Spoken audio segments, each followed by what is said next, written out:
Ladies and gentlemen, it's time for Half-Life 2 Creepypasta.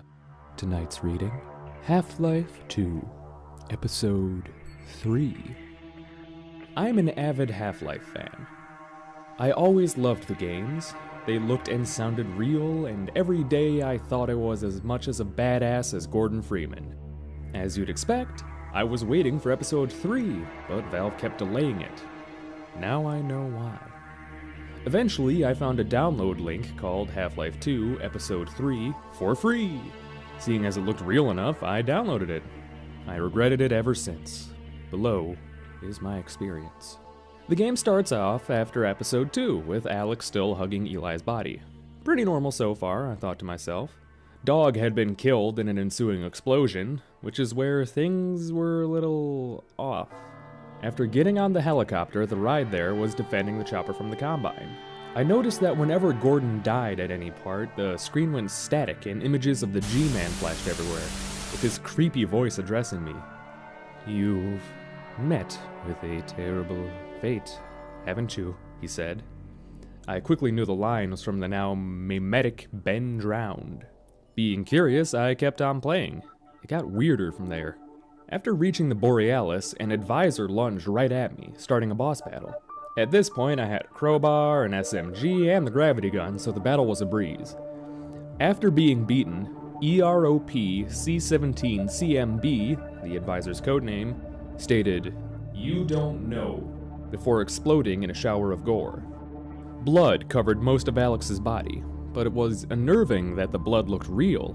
The Source engine allows for realistic graphics, but I thought not on this level of realism. Still, I felt like I needed to carry on.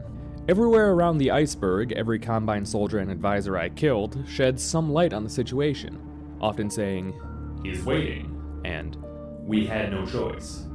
Who is the monster behind this? And more importantly, who is he? Sure, the game got more and more fucked up the further I got, but I had to finish this. I just had to. Later in the game, Alex unearthed something horrific beyond detail. The corpses of Barney Calhoun and Judith Mossman. Wasn't Barney leaving City 17 after Episode 1, I mouthed? The bodies looked like actual people, with realistic gore and blood added to the mix. It was so shocking that Gordon, who I was still controlling, actually puked. After seeing his best friend like this, it traumatized him. After the scene, the HUD was distorted, showing Gordon's declining mental state. Near the end, the Aperture Science secret was discovered. The Super Portal Gun. Like the portal gun, but able to cross entire dimensions. After picking it up, Alex remarked, "Be careful with that thing, okay, Gordon?" I used it once and crossed into the Combine's true home. Combinia. It was terrifying. Organs everywhere, totalitarian factories, star-piercing citadels, prototype synths. It was like hell. Gordon puked again, which set off a scripted event. Eli, Barney, and Mossman rose up from the dead and attacked, a tri-boss battle. The three were decaying, Eli having no right leg. A quick look at their stats turns out they were all maxed. After a long fight, the zombies were killed. The only thing left was to destroy the main citadel. It was the link to the other citadels across every dimension. Storming it, I loudly proclaimed, "This is for everything." Top floor, the Combine Overlord was revealed. He was a human synth capable of intelligent speech. All of his stats turned out to be higher than Zombie Eli, Zombie Barney, and Zombie Mossman combined. His textures were horrifying. A human turned inside out, blood spurting from every bullet wound. He was he was the devil. The chapter name came up. Final Battle versus Satan. The fucker deserved to die for everything he did. After a grueling 4 hours, he finally fell. The Combine were defeated. But at what cost? Alex was killed during the battle, the world in ruins. I saw why Valve wouldn't release it. They had to rebuild it from the ground up. The final chapter started. The G-Man congratulated me. His dialogue went a little like this. "Well done, Mr. Freeman. You saved the multiverse from the Combine's grasp. But I should tell you, I've been manipulating you and the rest of the world from the very moment you applied for your job at Black Mesa. Now, since you know the truth, I must destroy you." As it turns out, the Combine were referring to the G-Man as he. Chapter name, The Truth. Boy, I was fucked. After the G-Man's speech, Gordon spoke, saying, I've had enough of you. Final battle began. The G-Man rapidly teleported. I could barely shoot him, and every time I landed a hit, he took 1 damage.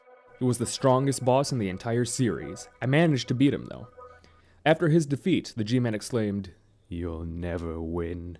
Gordon, finally through with him, replied, Do you think I want to be your plaything? My family, my best friend, and everyone I cared about is dead because of you. If you realized for that a second, I would have asked to work for you, but no, you had to fuck with me for 20 years. After that, Gordon raised his crowbar high and caved the G-Man's skull in, killing his manipulator, once and for all. Gordon turned to me and spoke a few words. Thanks for everything, buddy. I'll never forget the time we spent together. I replied, Neither will I. Epilogue. After that disturbing experience, I uninstalled the game and wrote about it here.